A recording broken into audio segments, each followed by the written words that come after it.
Greetings traveler, this is the Challenger. Welcome to my channel. Today I am playing Diablo 2 Resurrected as a Paladin, but I will use mostly charge as my main ability and two-handed weapons only, foregoing the natural protection from class-specific shield.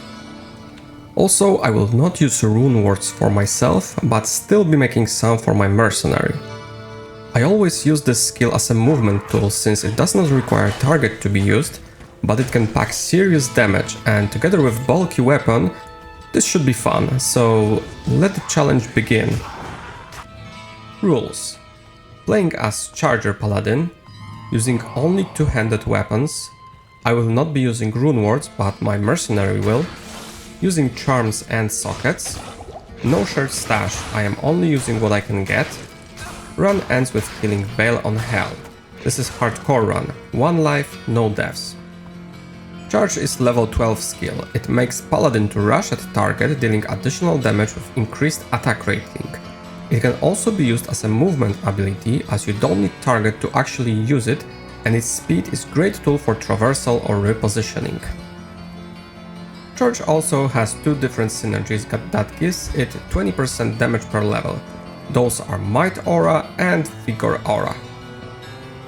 There is also a significant drawback in its usage, as it cannot be used in melee range, so it cannot be used repeatedly standing next to a target, as you need to put some distance between uses or change targets.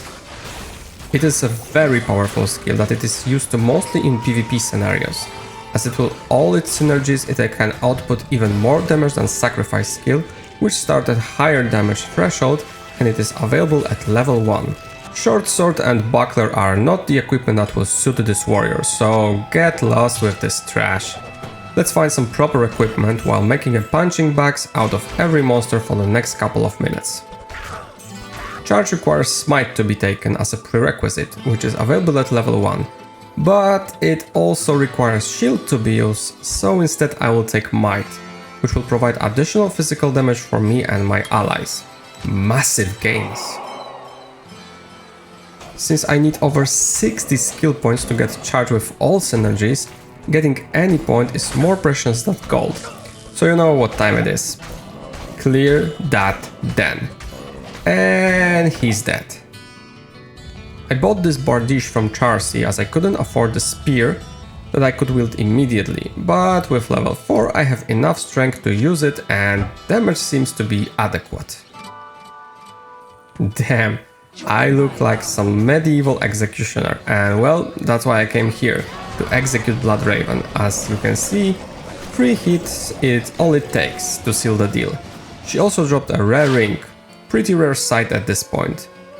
It packs 10% faster cast rate, 10% fire resistance, some attack rating and magic damage reduction, but most importantly, massive 7 to stamina. Let me read, you waste of skin. Aliza, dispatch them while I read this beautiful tale. Such a classic. Normally at level 6 I would start putting points into Holy Fire, but since Might is a synergy to charge, I am already putting all my overflowing points into that. Now I found this magic Bardiche, which I discarded initially as it was ethereal, but it has a modifier that it repairs itself, making it a completely viable option to use by me. Hey, you're the lady from the book. You're not friendly or beautiful. Die, you mean bitch.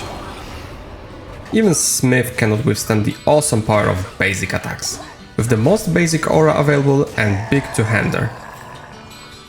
Finally level 12 and I can take charge. With current synergies it already has plus 300% damage and 50% attack rating bonus. Damage is substantial, but let's test it. Yes, this is good. There is just a slight problem. This skill in its first level already requires 9 mana per use. I have just about 40 now. This is insane mana cost. I will need to find 2 more mana leech to use it effectively. This entire fight took 10 seconds and about 6 hits. I think this is kind of impressive. Since I don't plan on getting more dexterity that I absolutely need to, Let's get Kasim with Blessed Aim for additional bonus attack rating. It's important to actually not miss those charges. In the sewers, one of the monsters dropped these rare heavy boots, and I didn't really check them at first what do they pack, since they will be better anyways than what I have now, but holy crap are they amazing. Double resistances, half freeze duration and even some magic find. They are fantastic. Look, I know that normally is well easy, but this feel almost unfair to those bosses and mini bosses. They see this guy charging at them with the 3 meters cutting tool to end their life in a flash.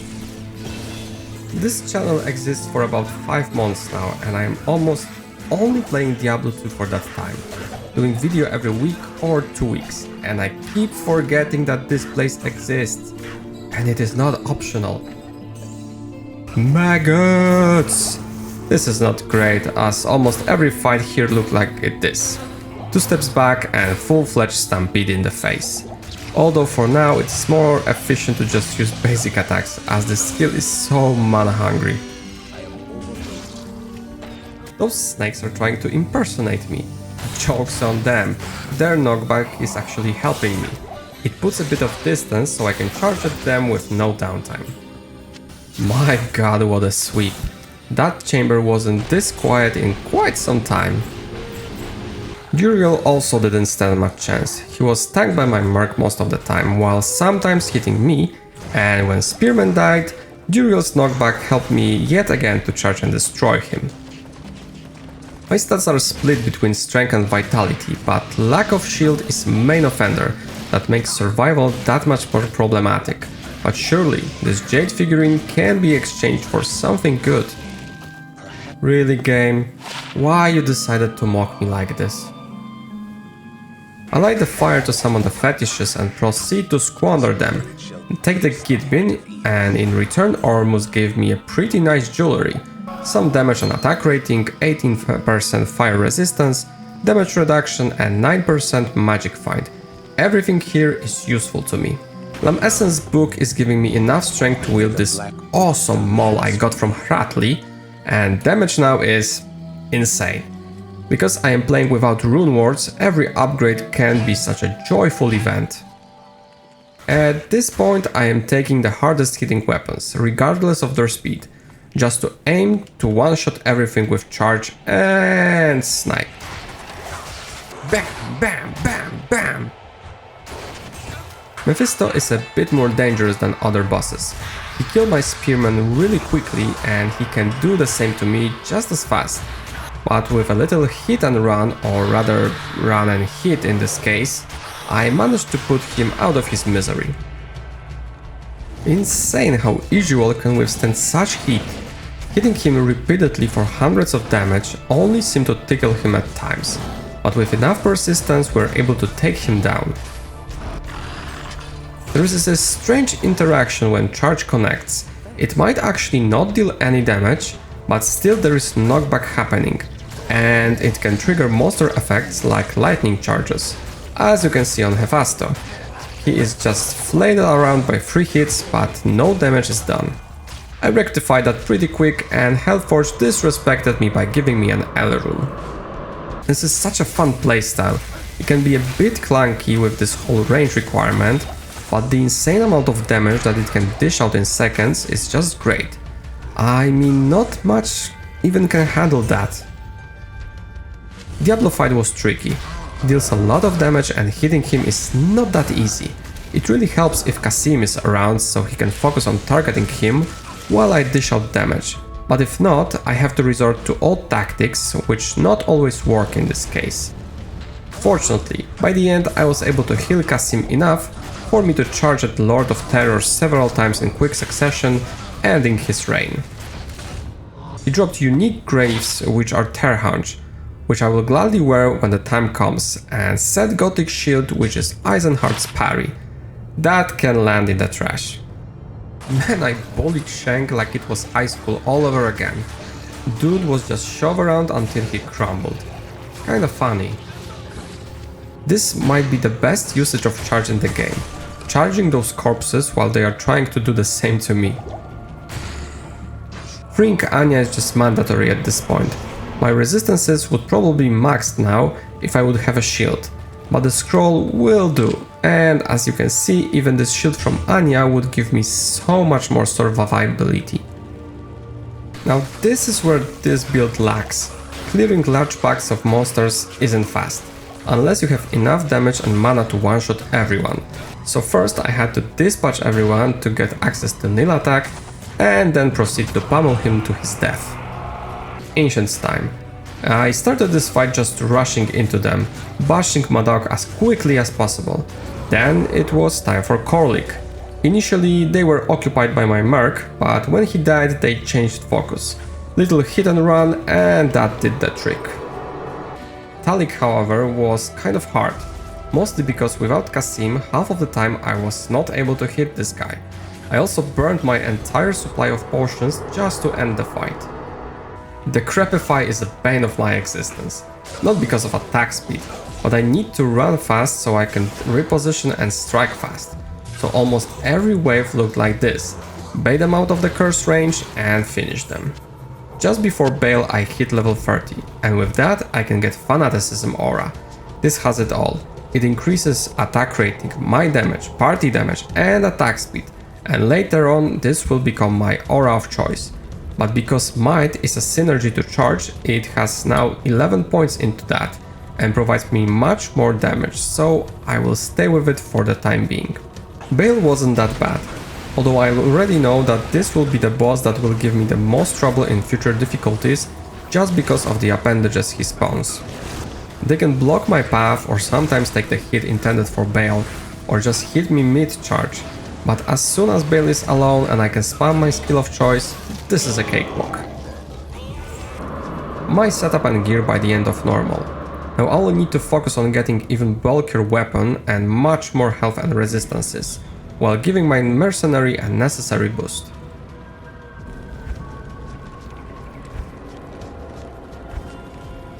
Damage here in Nightmare is still respectable. Defenses, however, are not, and this would be a good place to get some uniques or rare drops that could rival whatever I have. It is still a bit insane how many points I have to divide between those abilities to maximize the output, eventually succeeding in this challenge. That said, another visit into Den of Evil never hurts. Of course I am getting a longsword with 4 open sockets this early. Game, you openly mock me. I'm always talking how I am taking down Smith and will eventually use all those imbues. But really, guys, this time it really seems like this is the run to use them. I just need to find a weapon for that. Unfortunately for me, Andariel was already not great. My merc is way too weak and he's constantly dying. My damage is also lacking, thus this whole fight took some time. In the end, I just came back to an old run and hit strategy that's really doing a favor to this build. I have a plan to farm Andariel for a moment to possibly get some much needed equipment, but first, how about another boost to this build? Let's change Kasim for, well, Kasim, but with Might Aura. Since I am already using Fanaticisms, those two together should be fun. 4th run yield first results, although not what I hoped for. A unique dimensional blade, Ginter's Rift. Honestly, this would be an amazing weapon to use now. Next was unique IO staff, Razor Switch. Overall amazing item, but you know, spirit exists. I found this white tabar and I told you I will use it. I imbued it and received a pretty decent weapon. Those insane rare chain boots dropped with faster run walk, triple resistances and magic find, and they are fixing themselves. Perfect! On the way I found a partisan with 4 open sockets, perfect for insight to equip my merc with, and then a free open socket crown. Next was Nagel ring with 23% magic find. Unfortunately, I did not find any particularly good uniques. I did, however, level a lot and grabbed few rares, and a couple of very good charms that will greatly improve my damage together with my attack rating. Now to Act 2 and the sewers to rearrange this pile of bones into crumbled pile of bones. Charging in this place is funny. Awkwardly, it is actually great. Charge is not bugging out and it is not trying to find some alternative routes to hit the target, just a straight shot bullet. Fanaticism is helping greatly with damage and ability to actually hit things. An additional might aura from merc is making this a deadly combination. I can still one-shot everything most of the times, I just need soul rune to make the inside so I can spam this charge. I found this really nice pair of rare gloves and since I have an abundance of cold resistance, I will gladly switch for that. Bam! Bam! I found enough runes so I can combine them to get the soul rune. So now, Ral, Tyr, Tal, Soul. And inside is done. Oh god, that is an abysmal roll. But meditation is very needed right now. Bosses scare me a bit. I still need some distance to use charge and damage would be so much better if I just had a crashing blow. Although there is something I could do in the future to address that, which I am planning to do. God damn it! Duriel decided to mock me by dropping a unique twin axe, which is I'll Strike. That sports great damage and 25% crashing blow, but it is one-handed. Now another jade figurine for health boost and to the spider's cave so we can squash some spiders and grab the Eye of Kalim. That is so satisfying to kill those bastards in one fell swoop. Another nice ring added to my collection. Double resistances, some life leech and half freeze duration. I did put myself in this big lineup, but it is really sad to see mercenary with mediocre insight doing such massive damage, about the same as I am doing with my charge. It's a good thing that no dolls were in the sewers. Charging at those things would most likely be the end of me. Those council freaks got beaten so hard and fast. That sounds wrong. We didn't even break a sweat. What we did break was the orb that was preventing me from getting into Durance. Mephisto doesn't like changing targets as often as Duriel, so he mostly focused on Kasim in his onslaught. Fortunately, I was able to keep him alive through this rather short fight, but once again I was rewarded with something that would be extremely useful. I am of course talking about a unique mace, Crash Flange, with a side of Crushing Blow. Jesus, so now I will be getting souls whenever it is possible, every single area. Good thing that my lightning resistance is high enough to withstand this horror. Whole fight looked like a bear trying to fell over a tree or something, like I am headbutting a wall. Like previously mentioned, this build does not excel with dealing with a lot of monsters. Although small maggots or fetishes can usually be killed in one hit, still the numbers can easily overwhelm me. I'm sorry, it seems I took a wrong turn. Could you point me in the direction of Chaos Sanctuary? Yes, it seems that your Lord and Savior Diablo resides there. Whoa, hold your horses, sir. You don't need to be fussy about it. Die then. And that ring is pretty sweet. This is something that I did not expect, but it can immensely help me for the time being. A set bill, 1-inch justice. It has massive damage potential, great attack speed, and it is far better than my Tabar, although I am losing some life leech. Even with new weapon, those boss fights are still taking a lot of time, and it's pretty clear I need a source of Crushing Blow. But aside from weapons that can be found or certain runewords, it can also appear on crafted blood gloves. Only problem is that I do not have a perfect ruby to craft those.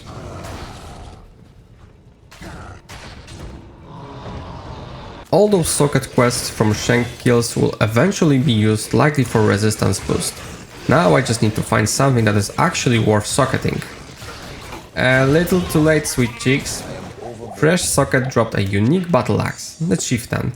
This would be very nice to raise some carnage in normal. With another scroll, my resistances are looking good now. Of course, they will still need some tinkering in hell, but currently I can live with that. It really looks like I am a pinball machine, and clearly I am the ball, bouncing around rapidly. For Ancients I had 2 tries. As with the first one, I ran out of potions and couldn't finish the fight. Next try was much better, as modifiers were not as punishing. I managed to pull away Korlik and deal with him quietly, and then proceed to crush Modak's hopes and dreams, followed by smearing Talik's face all over the place.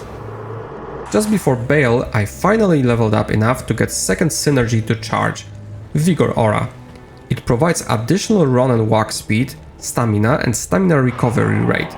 It is very useful for traversal. With that shiny Juanin's Justice, Bale wasn't that hard. It took a moment to wear him down, sure, but fight was for once rather pleasant.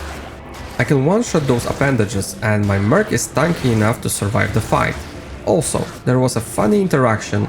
I did charge at him, but he did teleport in the meantime, so my Paladin suddenly did a 180 and hit him anyways. Unfortunately, he didn't drop anything useful, just normal level uniques, unique Splintmail Ice Blink and unique Composite Bow Rogue's Bow. This is my current setup by the end of Nightmare. I am finishing my last synergy with Vigor, and as for the equipment, I was trying to max my resistances while including as much magic find as possible.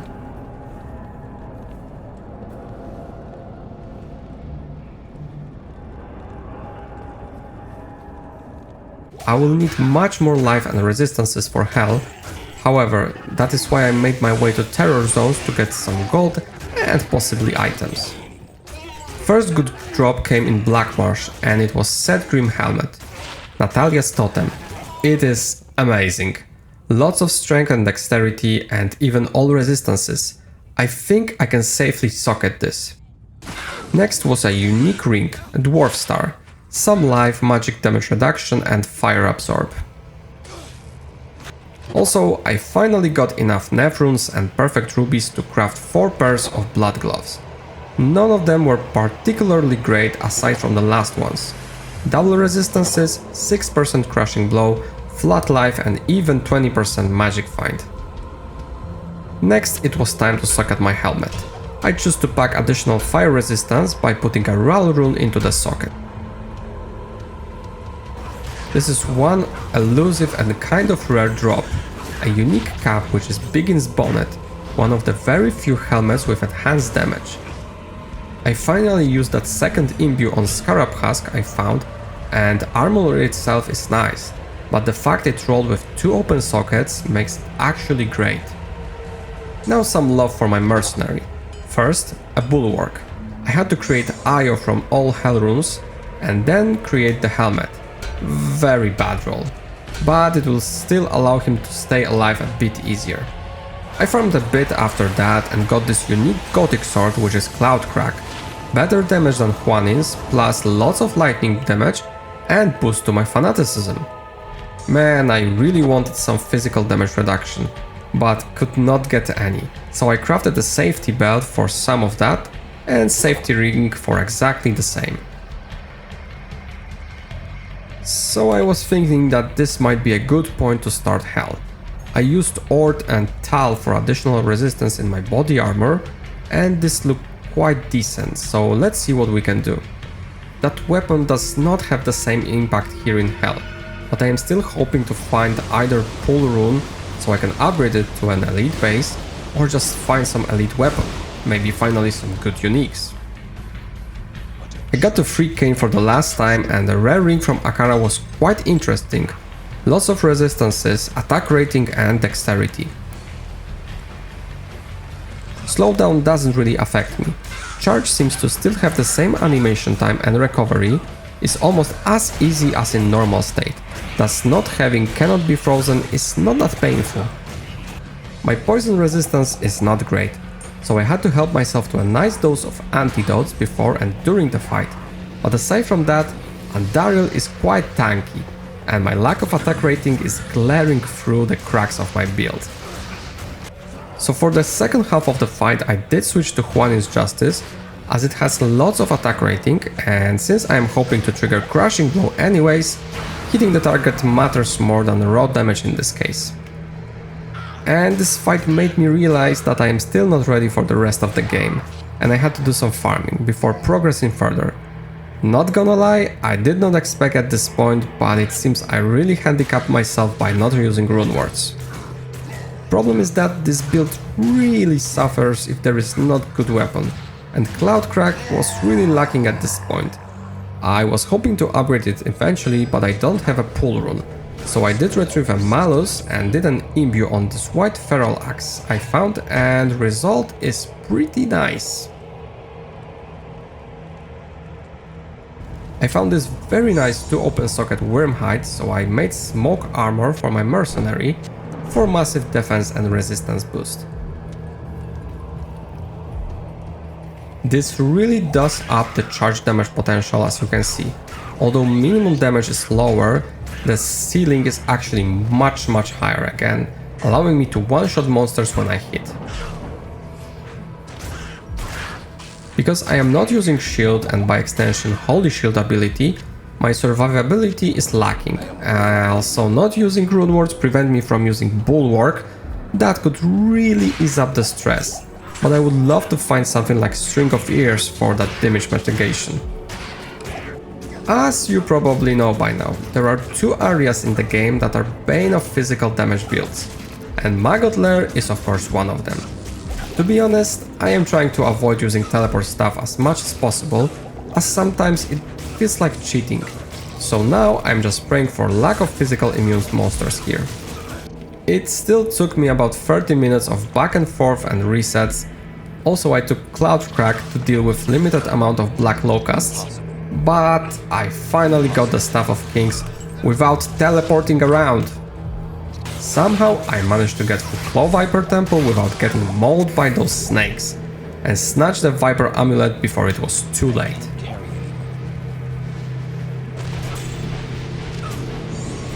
Once I got to Arcane Sanctuary, I had very specific plan in mind. I saved exactly 4 skill points just for this, so I can get Sanctuary Aura. It deals damage to undead, but it also breaks their immunities, so dealing with Ghost is absolutely something I can do now. Now, I thought it would be way worse, but it goes rather smooth. Even one of the elites dropped me a unique Demon Hide gloves, which are Venom Grip. Those would be amazing if I already wouldn't have a Blood Gloves.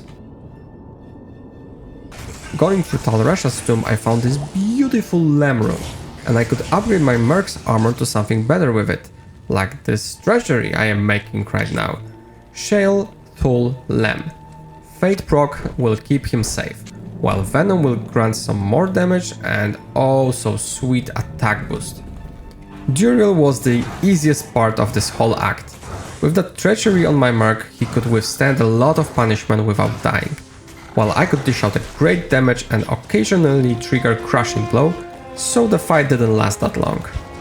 My health pool at this level is not great.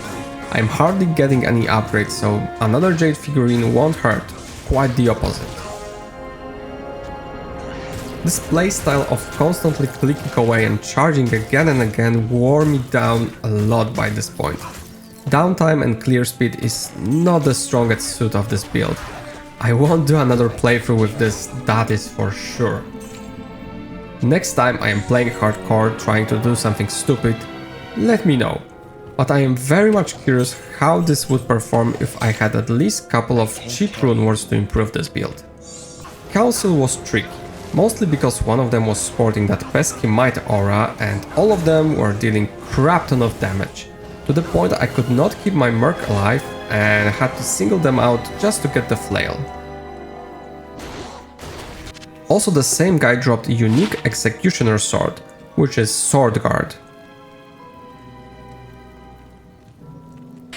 Kasim started Mephisto fight with Fate already procced, and he was holding his weight quite good. Once again, boss seems to be the least problematic part of the game, just getting to them is quite a hassle. What is happening? Is every monster in this place made out of titanium or what? Why they are so freaking tanky? It's like spraying water with a hose at a giant sponge.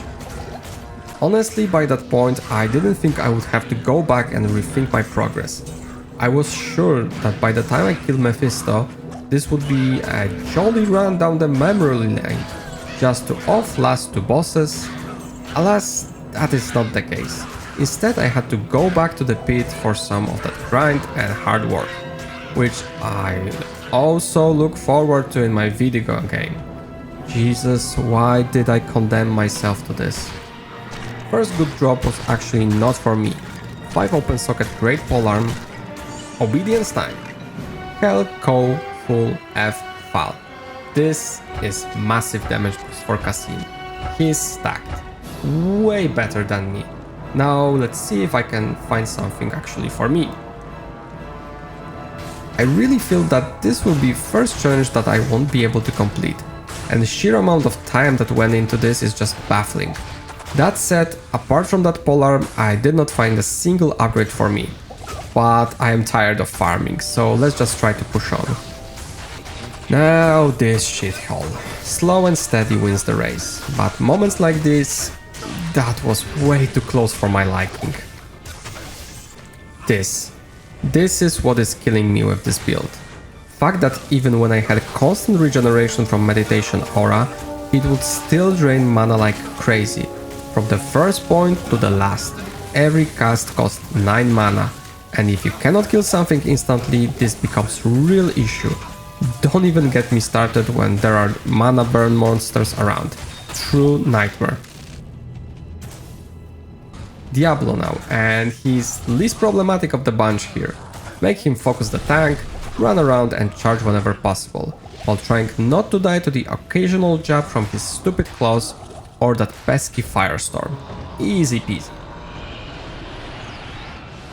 So far I only used socket quest once for my helmet, and by that point I really thought that I will find something good enough to use another. But no, I can't have nice things. Mostly because I introduced some arbitrary rules that I need to follow, otherwise I will burn in hell. Sorry boys, you are on your own this time. Will additional resistances help me? Yes. Do I care to look for Frozen River pathway? No. Moving on. My god. My hands hurt so bad after playing this for such a long time. Cursor in, cursor out, and charge over and over again. Of course, it is better if I can bounce from one target to another, but not in this case. Single each one out and just finish the fight. Final stretch. Final frontier of this godforsaken run. I am hoping that you, the viewer, relish in my suffering, because if not, it was all for naught. So, please subscribe. It is almost impossible to play efficiently without the tank to gather the attention of all the monsters, but while they are doing that, I can snipe vital targets in the backline, and it feels good. Somehow the worst part of this place wasn't Bale, but Lister himself. That dude had fanaticism and was cursed. He could slash my merc in a single swing. Lord of Destruction at long last. But as with other bosses, this is pretty straightforward. Attack whenever possible and clears those appendages, as they can do a lot of damage. Funny thing, I didn't know, you can actually knock back the tentacles with charge. After about 5 minutes the fight is over, and with it, this whole challenge. Next time I have something this stupid planned, I'm just using runewords normally. My setup by the end. Mercenary is an absolute unit. My build, however, includes all synergies to charge with might and vigor maxed out, as well as fanaticism. Item wise, I did invest in a lot of resistances, life and attack rating, since I had to get strength to wield those elite bases and deal indecent damage. I am sure that this can be a quite nice way to play, but I did not get what I need to make this possible, but I still complete it. This started out as a very fun build. But as time went on, it became progressively harder. It isn't really suited for PvE, although it can have an immense damage output with a single charge, but it is an awfully gear dependent build and something I do not recommend to do a playthrough with. Downtime between skill uses also makes it a really slow clearing tool, until you can reliably hit and kill every time you do the charge. Otherwise, playstyle becomes cumbersome and sluggish, to the point that whole game style feels like a range build with extra steps. If played with two-hander, it can have the potential of dealing one of the best single target damage in the entire game in a single hit, but then it lacks survivability, especially if you are like me and you are not using runewords, which by the time I hit hell difficulty, I wanted to smash my head against the wall, just because of that rule. Nevertheless, whole build is probably one of the most devastating, hard and fast hitting in PvP in the entire game, and it should absolutely be used for that, or as a boss killer when you have the right gear. Thank you very much for watching. I might play a different game in the next video, but I have a lot of planned for Diablo 2 nonetheless. Like it if you liked it and subscribe for more games and challenges. Challenger departs.